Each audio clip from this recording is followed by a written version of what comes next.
José Antonio, ¿cómo están las ruinas en nuestro pueblo?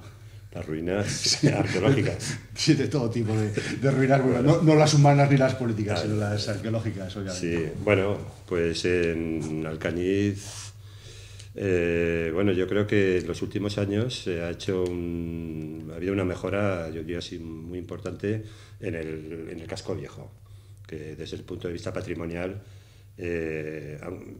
bueno, era yo creo la zona urbana más desatendida, aunque también hay que tener en cuenta que el casco viejo de Alcañiz no es precisamente el aspecto externo, no es especialmente importante y antiguo. Lo interesante del casco viejo de Alcañiz es la trama urbana, la planta de las calles, la distribución, digamos, de las viviendas, y en eso sí que es un ejemplo muy bien conservado en Aragón como asentamiento, digamos, medieval del siglo, en este caso es del siglo XIII, es equiparable, por ejemplo, al barrio de San Pablo de Zaragoza o al casco viejo de Huesca, y esa trama urbana está muy bien conservada. Y entonces toda la intervención que se ha hecho últimamente, aunque ha sido más bien de un lavado de cara, de fachadas, a través del ARI, pues bueno, yo creo que eso ha contribuido a mejorar bastante el aspecto patrimonial del casco viejo. Y luego el resto, pues bueno, yo creo que más o menos está bien. El castillo, los monumentos, pues la plaza, Sí. está... Y si nos remontamos un poco más en el tiempo, vamos a... más atrás. Bueno, ya como hablamos... y bueno, luego importante también, por mencionarlo rápidamente, también está protegido el Val del Charco del Agua Amarga, que es el único bien de interés cultural que tenemos aquí en Alcañiz, que por cierto este año además es el centenario del descubrimiento y se van a hacer una serie de actos en conmemoración de ese centenario. ¿Es muy visitado o no? No, yo creo que no, pero en mi opinión yo creo que tampoco es necesario que vaya mucha gente, porque el arte rupestre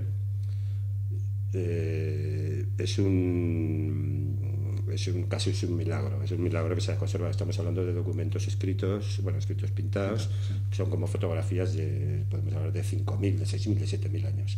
Entonces, claro, que reflejan pues la vida cotidiana de la gente. Entonces, son cosas, vamos, muy frágiles, muy delicadas, que hay que tratar con muchísimo cuidado. Entonces, el favorecer, en mi opinión, favorecer visitas, turismo, yo pienso que es preferible, pues como han hecho, por ejemplo, en Santander, en Altamira, hacer réplicas que sean las que se puedan visitar y los originales de alguna forma preservarlos lo mejor posible. Entonces, visitas, yo creo que simplemente se hacen visitas casi de gente especializada, pero yo pienso que así está bien. Y bueno, y luego ya lo que comentabas del resto, pues el entorno, pues bueno, yo creo que Alcañiz tiene un patrimonio arqueológico enorme, riquísimo. ¿Cómo cuántos yacimientos arqueológicos hay pues, en Alcañiz? Tenemos catalogados, porque hicimos el inventario para el plan de ordenación urbana, pues creo que unos 300 y pico. A ver, por yacimientos entendemos tanto un sitio tan importante como el Palau como un lugar en el que aparecieron unas cerámicas medievales o un poco de sílex tallado. Sí, pero cierta relevancia, no los 300, pero cierta relevancia, ¿cuántos puede haber? De cierta relevancia, es que claro, depende, porque hay muchos que no sabemos en realidad del interés que tienen. Lo que sí que podemos decir es que es el municipio con más yacimientos arqueológicos de Aragón, pero con diferencia. Sí, pero es porque se ha trabajado más sobre ellos.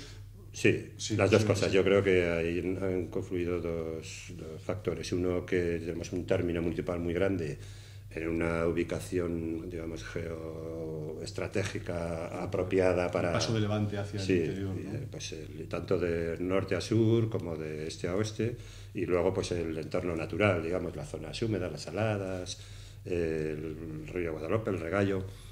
Eso por un lado, y luego porque también aquí desde hace allí ya, digamos, tradición arqueológica, desde la época de Mosén Vicente Pardo Vivo, hace 80 años, y luego pues hemos seguido nosotros con el taller de arqueología y demás, en fin, todo eso es lo que ha provocado o ha favorecido que hayamos localizado tantos yacimientos. El Palau viene a ser algo emblemático, ¿no? Sí. De lo que hay. ¿Podría haber incluso algún yacimiento semejante al Palau? Lo digo por los indicios que puede haber de otros yacimientos, pero que no se ha trabajado en él.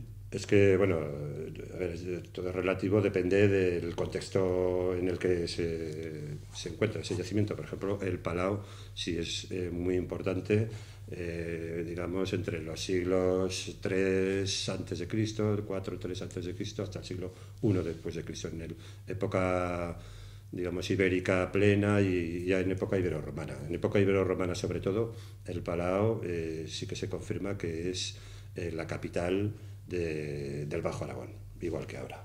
Seguramente pues aquí estaría pues el centro de poder pues militar en ese caso y administrativo y tendría influencia sobre todo el territorio. Y en esa época, por ejemplo, cuando llegan los romanos, es un caso, no es habitual, porque normalmente cuando llegan los romanos a este territorio lo que hacen es despoblar los asentamientos ibéricos, y aquí lo que hacen es reorganizar el territorio y de alguna forma los pequeños poblados que se despueblan, o sea que se abandonan, como por ejemplo Tiro de Cañón, muchos que hay en la zona de Valmuel, se van a vivir al Palau. Y lo extraño es que los romanos de alguna forma permitan que se viva en un asentamiento fácilmente defendible, en lo alto de un cerro y demás. Eso no es habitual en el Valle del Ebro, pero eso seguramente tiene una explicación, y es que aquí, en esta zona, en el Bajo Aragón, la población no fue, digamos, rebelde a la invasión. No había los problemas que había, por ejemplo, con los celtíberos, con Numancia. Aquí enseguida aceptaron a los romanos. Una especie de alianza, ¿no? Podríamos decir, ¿no? Llamaba... bueno, es una manera de... Luis Fata llamaba una especie de colaboracionismo casi, ¿no? Esto, por poner un ejemplo así sencillo y actual, sería parecido a lo que ha podido pasar en Irak del Norte y en Irak del Sur. En Irak del Sur pues han aceptado, llegaron los americanos, los aceptan más o menos, empiezan a comer hamburguesas, si pueden hablar inglés, y en el norte pues no los aceptan, ¿no? Aquí pasa un poco eso. Aquí se aceptó rápidamente la romanización, y eso es lo que dio lugar a que los romanos pues permitan que la población indígena siga viviendo en un sitio defendido porque no hay problemas, ¿no? Pero una cosa que estamos descubriendo ahora bastante interesante, creo yo, es que en el Palau parece ser yo diría un centro de producción o de distribución comercial de algún producto líquido.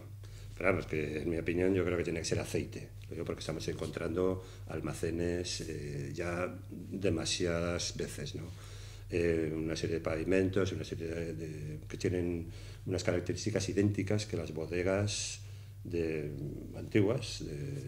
Por ejemplo, hemos localizado una en Castellote, una bodega que puede ser, no sé, del 17 o del 18, que es idéntica, pero idéntica a unos espacios que encontramos en el Palau, que son habitaciones para almacenar grandes vasijas, yo creo que de aceite, o porque tienes un líquido, es aceite, son pavimentos de yeso, con pendiente, con un banco corrido alrededor, con un agujero en el centro para recoger lo que se pierde, y entonces o es vino o es aceite, vamos, la tradición de aquí, aunque luego en la Edad Media parece que se pierde, ¿no? Pero bueno, es curioso porque da la impresión de que, eso lo veremos en los próximos años, supongo, haciendo análisis y siguiendo trabajando, que en época ibero-romana da la impresión de que el Bajo Aragón ya era una zona productora de aceite y el Palau un centro de distribución, digamos.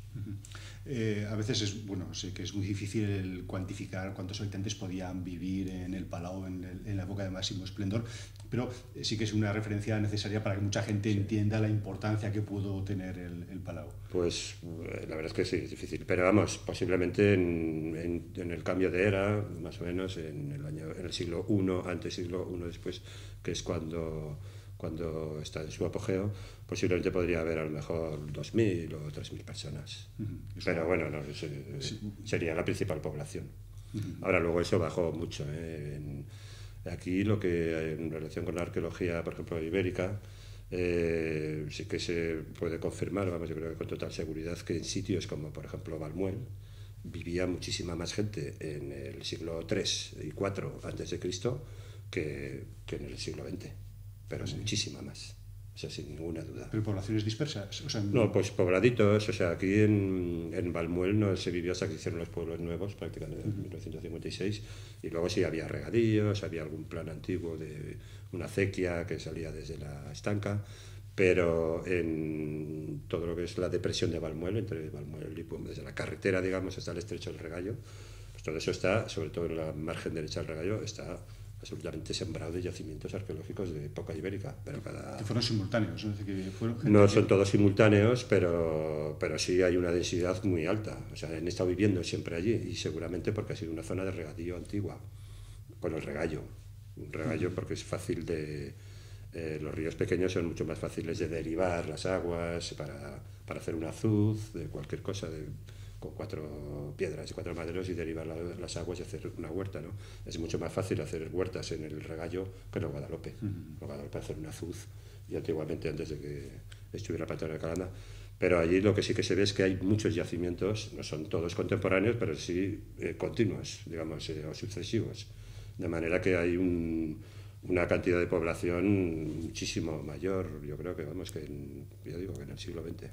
¿Qué se está haciendo ahora en el Palau? Pues ahora estamos con... Bueno, hemos sufrido recortes muy grandes con el gobierno de Aragón.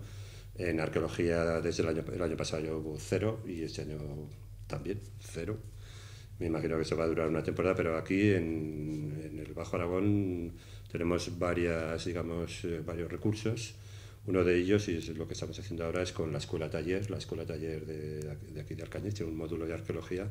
En estos momentos estamos excavando en el Palau, y luego está previsto ir al Taratrato y posiblemente a Tiro de Cañón, y seguramente Tiro de Cañón a Cabeza del Moro, es uno de los yacimientos excavantes de Valmuel. Y bueno, seguir un poco en la misma dinámica. Eso nos permite, gracias a esta escuela taller y al ayuntamiento y al INAEM, que mantener un poco la actividad de investigación. También vamos a seguir trabajando con franceses, con universidades, con la Universidad de Burdeos y de Toulouse, que trabajamos en Fozcalanda. Ellos sí que tienen dinero y pagan la excavación, incluso pagan... El año pasado ya les dijimos que si querían excavar, luego hay que hacer trabajos de protección de las cosas que sacamos, y también se hacen cargo de los gastos. También estamos trabajando con Cretas, con una asociación. Hoy mismo hemos hablado también con la comarca del Matarraña para este verano hacer unas intervenciones con una especie de campo de trabajo de juventud allí para recuperar unos túmulos funerarios en la zona del Matarraña. Y bueno, lo que son el plan de actividades, por ejemplo, de la Ruta de los Iberos, lo conseguimos mantener a un nivel, yo creo que similar al de los años anteriores, pero sobre todo porque la financiación de todas esas actividades no depende de los recursos que teníamos antes del gobierno de Aragón. Si una persona quiere visitar a nivel particular el Palau, porque lógicamente pues tiene su atractivo, lo que pasa es que si no tienes a una persona que te explique pues cada una de las cosas es difícil. ¿Existe la posibilidad de poderlo hacer? Sí, bueno, yo de hecho hago visitas así a menudo con gente que me lo pide. Bueno, bien, al año sí que hay unas ya programadas para la gente que quiere ir, pero bueno, que a lo mejor viene un grupo, ahora en Semana Santa, que puede haber algún grupo de personas interesadas. A ver, nosotros el Palau es uno de los yacimientos que está dentro de la Ruta de los Iberos del Bajo Aragón, y allí hay la posibilidad de hacer visitas guiadas en cualquier momento del año.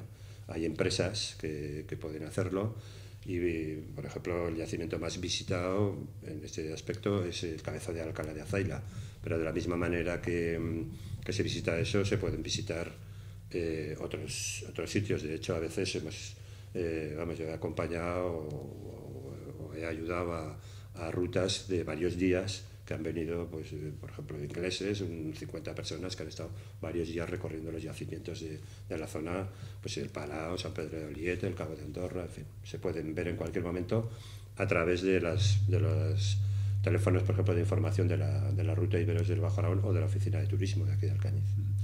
¿Cuánto tiempo sería necesario para poder sacar a flote todo lo que esconde el Palau, sí, trabajando al ritmo que se trabajaba en los buenos años? Pues bueno, es una cosa que digo siempre, yo calculo que a lo mejor en 200 años o algo así se puede estar a eso.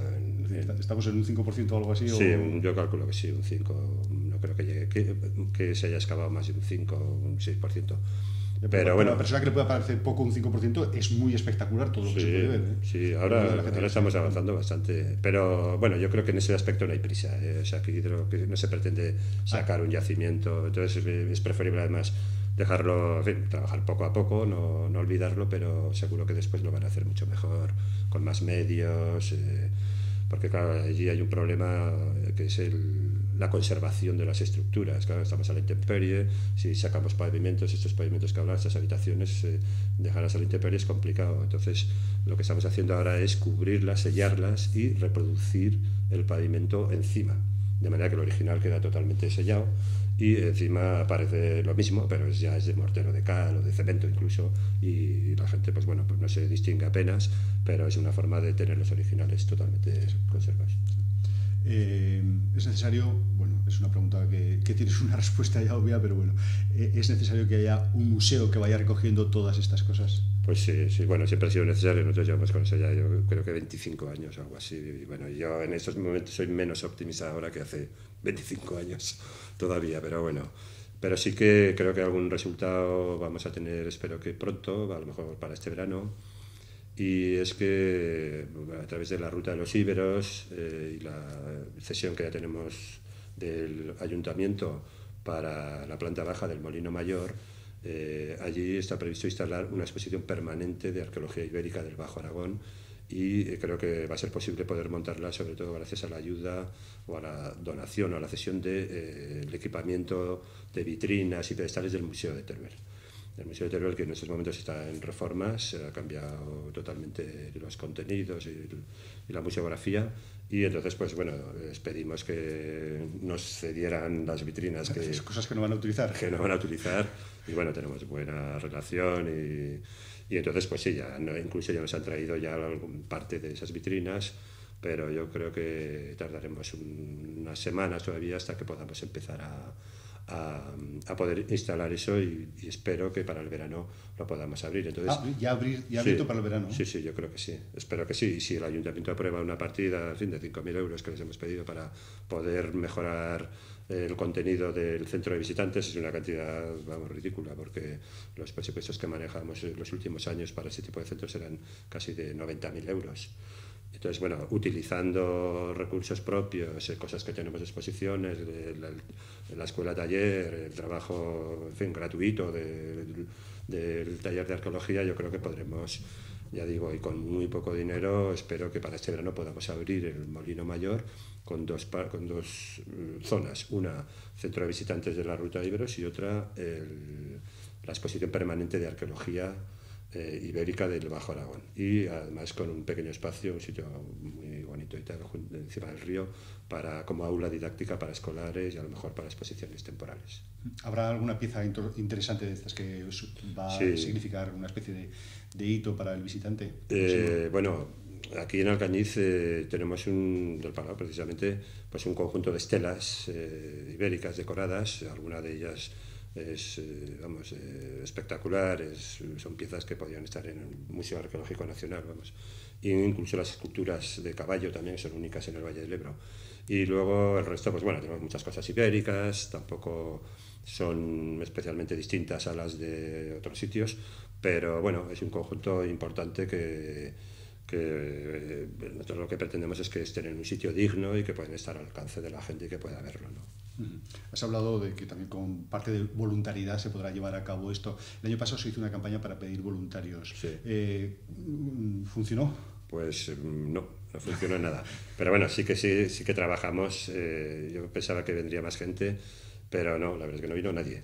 Pero bueno, sí que estuvimos trabajando con un grupo de, digamos, casi de amigos del taller de arqueología, y fue que excavamos un almacén precisamente de estos que creemos que es una pequeña almazara o una cosa de tipo fabril relacionada con el aceite, y entonces bueno, estuvimos trabajando pues días alternos durante unos meses. Se va a intentar este año nuevamente. Sí, como en fin, hay mucha gente en el paro o medio en el paro, pues yo por lo menos por mi parte estoy dispuesto, pues si hay gente interesada, a seguir trabajando gratuitamente, no solamente en Alcañiz, sino en Cretas o en Matarraña o en los sitios donde estén interesados.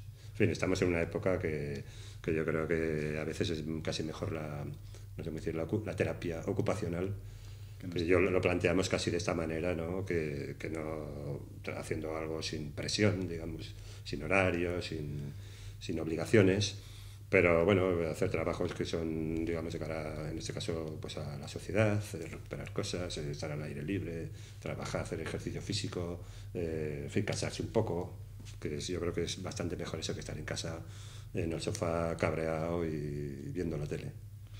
No sé si hay alguna cosa más dentro de los proyectos y del trabajo que estáis desarrollando que pues no, bueno, nada, seguimos este año con la Ruta de los Iberos, que es, digamos, el hilo conductor de nuestro trabajo de los últimos años.